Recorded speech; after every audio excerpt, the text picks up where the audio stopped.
Jim Drake was a Pentagon aerospace engineer working on missiles in 1967, and in his Santa Monica garage, he invented the swivel joint that makes windsurfing possible.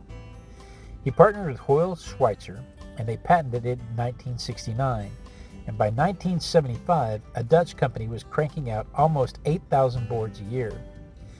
Then, Drake got transferred to Washington, D.C. for his Pentagon job, and Hoyle convinced him to sell his share of the company for $36,000. Today, windsurfing is a $250 million annual industry. You just know Jim Drake is not happy with Hoyle at this point in his life.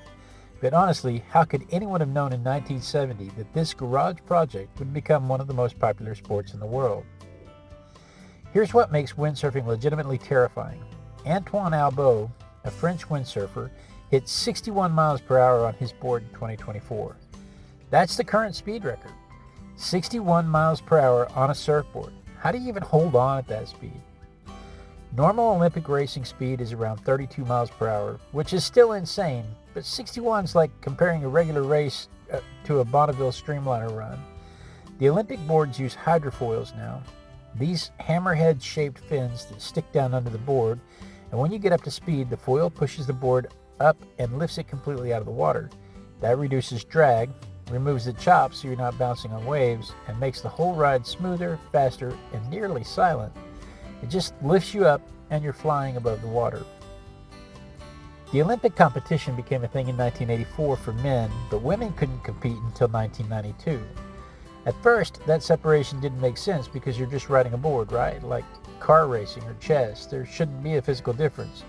But you're not just riding the board. You're constantly manipulating that sail to generate your own wind sometimes, and keeping the sail in the wind while the water underneath is trying to turn you. There's serious power involved. The sustained effort compares to Olympic rowing. They had to use different sail sizes for men and women, 9.5 square meters for men and 8.5 for women, to balance out the physiological differences and sustained power output over multiple 20-plus minute races across several days. The sport exploded in the 1970s and 80s. A German company now sells 80,000 boards a year just in Germany. They're making inflatable boards now too, which makes them easier to store and way safer for beginners, because if you fall off the board hits you, it won't hurt. They even make land carts with sails using the exact same technology, which just looks like pure fun. The whole sport went from a garage operation in Santa Monica to a $250 million industry in less than 2 decades, all because an aerospace engineer figured out how to make a sail swivel on a surfboard.